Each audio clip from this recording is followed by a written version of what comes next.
Good morning, students. Today again we will study about chapter first, Rise of Nationalists in Europe, part 4. Okay.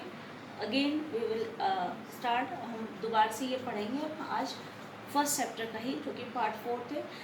Yesterday we were talking about the revolutionaries like liberals and the conservatives. Conservatives के बारे में हमने कल पढ़ा था कि कैसे Vienna जो मीट होती है उसमें कैसे जो है वो लोग कांग्रेस बना करके वहाँ पे जो डिसीजंस लेते हैं, वियना जो मीटिंग होती हैं वहाँ पे डिसीजंस लेते हैं कि जो आपकी पुरानी जो आपकी रूढ़िवादी जो चली आ रही है इंस्टीट्यूशंस, जो संस्थाएं हैं, यानी मोनार्कियल जो टाइप ऑफ जो आपकी शासन चल रहा है वो एज इट इज़ चलता रहे, उसमें हम कोई चेंजेस नहीं चाहते हैं.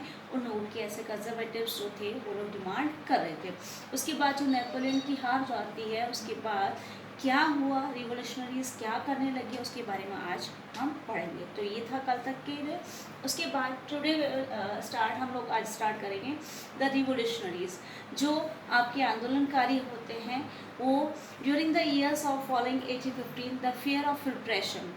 बहुत सारे जो रिवोल्यूशनरीज थे, आंदोलनकारी जो थे, वो जो है उनको डर था कि उनको जो है ये जो कंजर्वेटिव्स वाले जो आइडियाज़ वाले जो लोग हैं या मोनार्कियल इंस्टीट्यूशंस जो भी हैं वो लोग क्या करेंगे, इनको जो भी ये रिवोल्यूशन कर रहे हैं उनको रिप्रेस कर देंगे, उनको दबा देंगे, उनको ख़त्म कर देंगे. इस डर से वो लोग क्या करते हैं, मैंने लिबरल नेशनलिस्ट व अंडरग्राउंड, यानी जितने भी ये लिबरल नेशनलिस्ट होते हैं, जो राष्ट्रवादी होते हैं, जो उदार राष्ट्रवाद को, भावना को, आइडियाज़ को आगे बढ़ाते, वो लोग अंडरग्राउंड हो जाते. जैसे आप आपके इंडिया के जो कंसेप्ट में पढ़ेंगे, इसके जस्ट बाद आपके नेक्स्ट जो चैप्टर है नेशनलिस्ट मूवमेंट इन इंडिया, उसमें भी हम इसके बारे में पढ़ेंगे. लिबरल्स, नेशनलिस्ट जो है आपके राष्ट्रवादी लोग जो होते हैं, राष्ट्रता की आइडियाज़ या भावनाएं जो आपके आगे किस तरीके से बढ़ती है. तो उसी की बात हम बात कर रहे हैं कि रिवोल्यूशनरीज यानी जो आंदोलनकारी होते हैं उनको ये डर था कि हमारे जो भी आंदोलन उनको ख़त्म कर दिया जाएगा,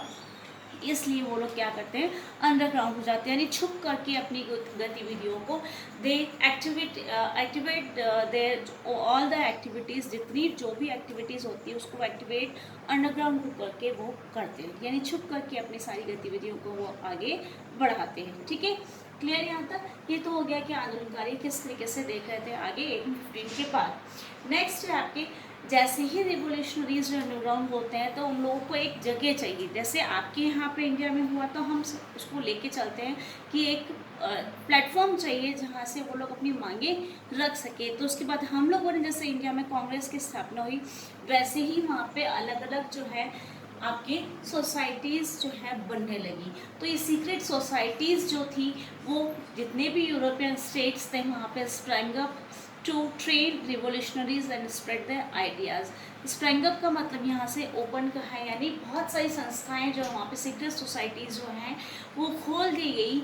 किस लिए खोली गई, टू ट्रेन द रिवोल्स का पर्पस था कि रिवोल्यूशनरीज जो थे, आंदोलनकारी जो थे, उनकी आइडियाज़ को आगे बढ़ाने के लिए, उनको फैलाने के लिए और उनको ट्रेनिंग देने के लिए. जितने भी आंदोलनकारी है रिवोल्यूशनरीज हैं, टू ट्रेन देम. ठीक है, उनको ट्रेनिंग देने के लिए और उनके आइडियाज़ को आगे बढ़ाने के लिए. क्लियर यहाँ तक, यानी ये आगे आइडियाज़ को स्प्रेड करने के लिए इस तरीके से संस्थाएं जो है खुलने लग गई थी. ठीक है, रिवोल्यूशनरीज या आंदोलनकारी जो होते हैं उसका मीनिंग होता है a commitment to oppose monarchical forms after Vienna Congress.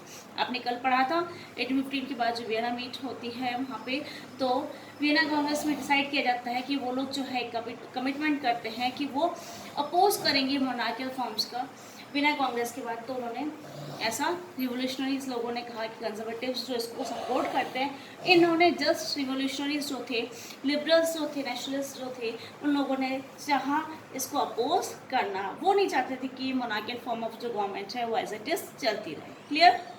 Next to fight for liberty and freedom. जो आपको बोलने की स्वतंत्रता है, फ्रीडम है, ये सब चीज़ें जो आपके पॉलिटिकल राइट्स वगैरह की बात हो रही है उसके लिए वो लड़ाई करना चाहते हैं. कौन, रिवोल्यूशनरीज. ठीक है, हम आंदोलनकारी की बात कर रहे हैं. नेशनलिस्ट जो है, लिबरल आइडियाज़ जो है, जो नेशनलिस्ट लोग हैं जो अपने एक्टिविटीज़ आगे बढ़ा रहे हैं, उनके बारे में हम बात करें कि उन्होंने ये करना शुरू किया. क्लियर.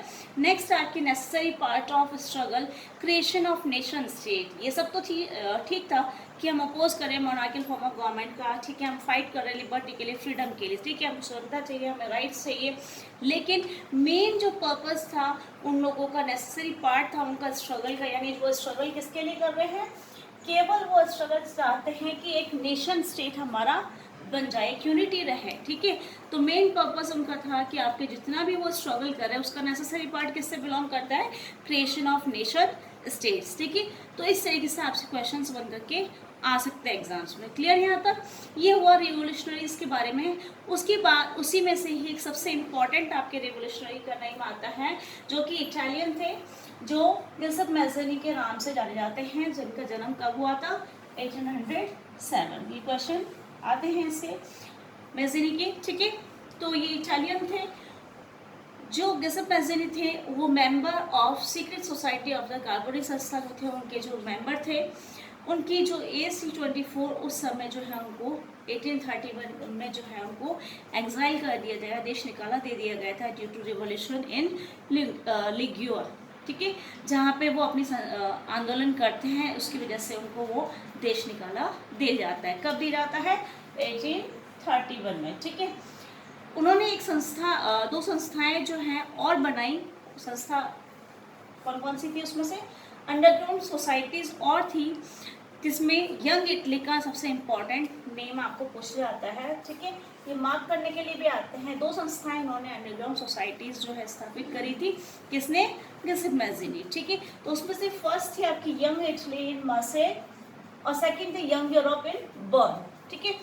ये दोनों ही संस्थाएं जो थी अंडरग्राउंड सोसाइटीज थी रिवोल्यूशनरीज के लिए, जो उनको ट्रेनिंग देती है, ठीक है। तो उसमें जो भी मेंबर्स, जैसे मेंबर्स वो young man from Poland, France, Italy and German states, यहाँ से जो पोलैंड, फ्रांस और इटली और जर्मन स्टेट्स के लोग जो यंग मैन थे वो लोग इसमें इंक्लूड होते हैं, इसलिए इनका नाम भी यंग, क्योंकि यंग जनरेशन जो है ज़्यादा रिवोल्यूशन में अपना पोर्शन दे रही थी वहाँ पे, तो यहाँ से जो यंग पीपल थे वो यहाँ पे, यंग मैन जो थे वो लोग यहाँ पे आ रहे थे, ठीक है, ट्रेनिंग के लिए एज अ रिवोल्यूशनरीज के रूप में, ठीक है। क्लियर यहाँ तक? ये हो गया कि जन्म कब हुआ मैज़ेनी का, कौन कौन सी संस्थाएं बनाई गई थी, ठीक है। क्लियर यहाँ तक? इनका जो बिलीव था that God had intended nations to be the natural units of man का, यानी मानवता का एक इकाई के रूप में, जो आपकी नेचुरल इकाई के रूप में जो है मानवता है, उसके रूप में भगवान ने जो है नेशंस को बनाया है, ना कि हमको अपने मानव खुद अपने आप से कुछ क्रिएट करे, ठीक है। समझ में आया कि नहीं, गॉड ने जो हमको प्रपोज करा नेशंस को एक नेचुरल जो है इकाई या यूनिट मानवता के रूप में, ठीक है, ना कि आप आपस में टुकड़े में रहें, ठीक है, यानी मिलजुल के रहने की यहाँ पे बात करी जाए कि एक यूनिटी बनाए हुई। इसीलिए जो है सो Italy could not continue to be a patchwork of small states and kingdoms, इसलिए आप जो उन्होंने कहा मैज़ेनी ने कि जो इटली है, इसलिए वो टुकड़ों में जो है नहीं रह सकता है, किंगडम में नहीं रह सकता है, जो आपके वहाँ पे जो आपके टुकड़ों हो बहुत सारे, force into a single unified Republic with a wider alliance या रिलेशंस के रूप में जो नेशंस बनाए थे, उन्होंने आगे उनको फोर्स करा किसके लिए, ताकि वो लोग जो है ऐसा वर्क करें, उनको आगे एक सिंगल यूनिटी बनाकर के एक रिपब्लिक नेशन बनाने के लिए, जिसमें रिलेशंस हो, मैत्री या फ्रेंडली रिलेशंस बनाए जाएं, उसमें एक नेशन यानी एक यूनिटी की बात की गई इटली के लिए।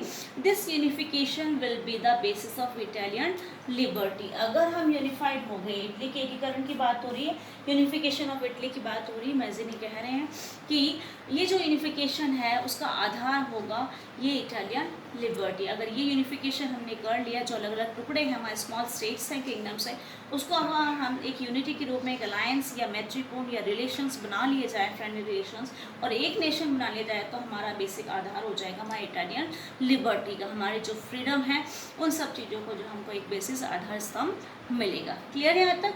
नेक्स्ट है आपके following his model many secret societies वो setup in Germany, France, Switzerland and Poland, ठीक है। ये जो मॉडल था यूनिफिकेशन का, जो गिउसेppe मैज़ेनी ने दिया था, वो मॉडल अपना करके बहुत सारी सीक्रेट सोसाइटीज़ जो है वो सेटअप की गई। कहाँ पे?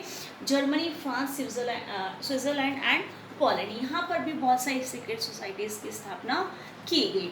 मैज़ेनीज रिलेंटलेस कंटिन्यूस, जो आपके रिलेंटलेस का मतलब जो कंटिन्यूस अपोजिशन था, वो जो निरंतर जो है कंटिन्यूस जो है अपोज कर रहे थे मोनार्कियल फॉर्म ऑफ गवर्नमेंट का।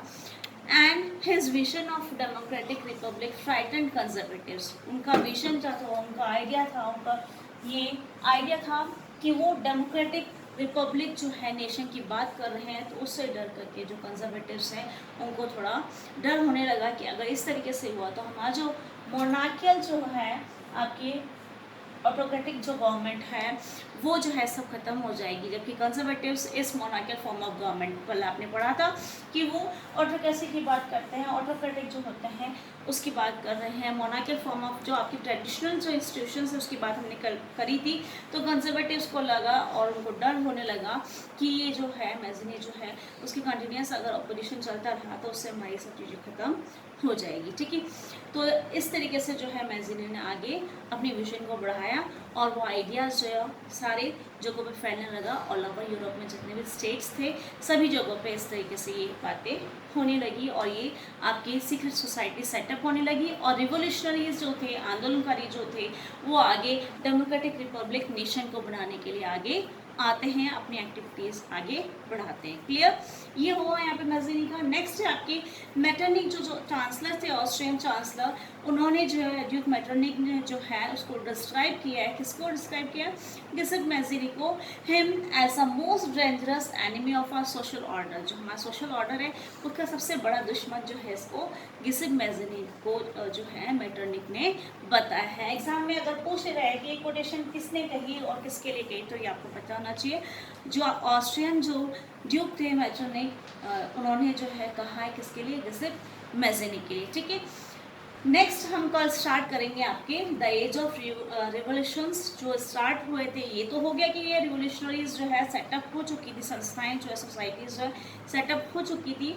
उसके बाद ये रिवोल्यूशंस कब से कब तक, 1830 से 1848 तक जो नेशनलिस्ट फीलिंग्स है वो कैसे आगे बढ़ी, किस तरीके से बढ़ी, कौन कौन से मिडिल क्लास के लोग जो इसमें इन्वॉल्व हुए, किस तरीके से हुआ, कैसे आपके जो है बुक्स है, नॉवेल्स है, रोमांटिक जो आपके आइडियाज़ जो होते हैं बुक्स के थ्रू जो है नेशनलिस्ट की बात हो रही, जो रोमांटिक नेशनलिस्ट जो है कैसे बुक्स से आगे बढ़ाया गया, ये रिवोल्यूशन इस स्टेज में जो है कैसे आगे बढ़ा उसके बारे में हम कल कंटिन्यू करेंगे। Let us recall today's. आज का हम दोबारा से रिकॉल कर लेते हैं कि जो रिवोल्यूशनरीज थी, रिवोल्यूशनरीज थे वो लोग जो उस समय जो है उनको डर था कि हम हमारे जो रिप्रेशन हो गए, यानी हमको दबा दिया जाएगा या हमको समाप्त कर दिया जाएगा, हमारी जो एक्टिविटीज़ हैं जो उससे जो है बहुत सारे क्या इससे डर से वो ख़त्म हो जाएगी या लोग उनको दबा दिया जाएगा उनको। तो उसके लिए उन्होंने क्या करा, हमारी एक्टिविटीज़ को कंटिन्यू करने के लिए लिबरल जो नेशनलिस्ट होते हैं वो अंडरग्राउंड हो जाते हैं। ठीक है, और बहुत सारी सीक्रेट सोसाइटीज़ जो है वहाँ पे जो है ओपन की गई यूरोपियन स्टेट्स में ताकि इन जो रिवोल्यूशनरीज को जो है ट्रेनिंग दिया जा सके या उनके आइडियाज़ को आगे बढ़ाया जा सके। रिवोल्यूशनरीज का मतलब यही था कि वो मोनार्कियल फॉर्म ऑफ गवर्नमेंट है उसको जो है उसकी आलोचना करे, उसको समाप्त करने की बात कह रहे हैं। दूसरा, वो लिबर्टी और फ्रीडम की बात करते हैं, उसके लिए लड़ाई भी लड़ते हैं और नेसेसरी पार्ट उनके स्ट्रगल का, उनके संघर्ष का जो है नेसेसरी पार्ट जो था वो चाहते थे कि they want a creation of nation state, एक नेशन स्टेट की जो है स्थापना करना चाहते हैं। नेक्स्ट हमने गिसेप मैज़नी की बात करी कि जिनका बर्थ जो है 1807 में, डेट आपको लर्न करनी पड़ेगी, you have to learn it. जो कि मेंबर थे सीक्रेट सोसाइटी ऑफ कार्बोनी संस्था, जो थी कार्बोनी संस्था, उसके वो मेंबर थे। 24 एज में उनको एग्जाइल किया गया था 1831 में, क्योंकि उन्होंने लिगुरिया जो है वहाँ पे उस प्लेस में जो है रिवोल्यूशन करा था, आंदोलन करने की वजह से उनको जो एग्जाइल किया गया, उनको देश निकाला दिया गया 1831 में।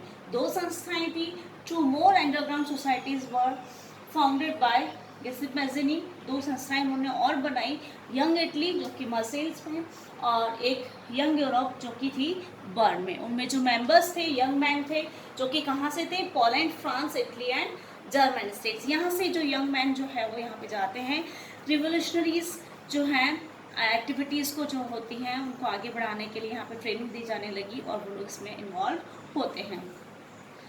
उसके बाद जो है उनका आइडियाज़ जो था, उनका बिलीफ जो था, उसमें बताया गया कि गॉड जो है वो प्रपोज करते हैं नेशंस को इस तरीके से कि वो नेचुरल जो इकाई है यूनिटी के रूप में जो है मानवता के रूप में काम करे, ठीक है। तो इटली जो है टुकड़ों में नहीं रह सकता है, उसको यूनाइट करने के लिए उन्होंने बहुत सारे प्रोग्राम्स करे। उसके लिए उन्होंने चाहा कि हम अलायंस करें, एक रिलेशन बनाएं, एक मैत्रीपूर्ण करके हम लोग रिलेशंस बना करके यूनिटी लेकर के आए नेशंस के रूप में। ये जो यूनिफिकेशन होगा उसका मेन जो बेसिस होगा वो आपके इटालियन जो लिबर्टी होगी, ठीक है। नेक्स्ट आपकी ये जो मॉडल्स था उसको देखते हुए बहुत सारे जो है सोसाइटीज़ जो है सीक्रेट सोसाइटीज़ वहाँ पे और ओपन होने लगी, सेटअप की गई जर्मनी, फ्रांस, स्विट्जरलैंड और पोलैंड में, ठीक है। आपको पूछे जा सकते हैं कहाँ कहाँ पे और ही सीक्रेट सोसाइटीज़ जो है सेटअप की गई। उसके बाद मेजनी की जो ये एक्टिविटीज़ है उन्होंने देखी कि कंटिन्यूसली वो अपोज करें मोनार्कियल फॉर्म ऑफ गवर्नमेंट का, उसको देखकर कि ये और उनका जो विजन था डेमोक्रेटिक रिपब्लिक नेशन स्टेट की स्थापना करने का, उससे वो लोग कंजर्वेटिव्स जो होते हैं वो डर होता है उनको कि हम सब जो मोनार्कियल फॉर्म ऑफ गवर्नमेंट है या ट्रेडिशनल इंस्टीट्यूशन जो है वो सब खत्म हो जाएगी, इसलिए वो चाहते थे कि इस पर सब जो है उसको ख़त्म कर दिया जाए, उनको मना किया जाए, रोका जाए इन रेवोल्यूशनरी एक्टिविटीज़ को, ठीक है। नेक्स्ट मैटरनिक ने जो है डिस्क्राइब किया इनको गिब्स मैज़ेनी को, जो मोस्ट डेंजरस एनिमी माने जाते हैं सोशल ऑर्डर का, वो गिब्स मैज़ेनी को माना गया है, ठीक है। कल हम स्टार्ट करेंगे the age of revolutions 1830 to 1848। Thank you.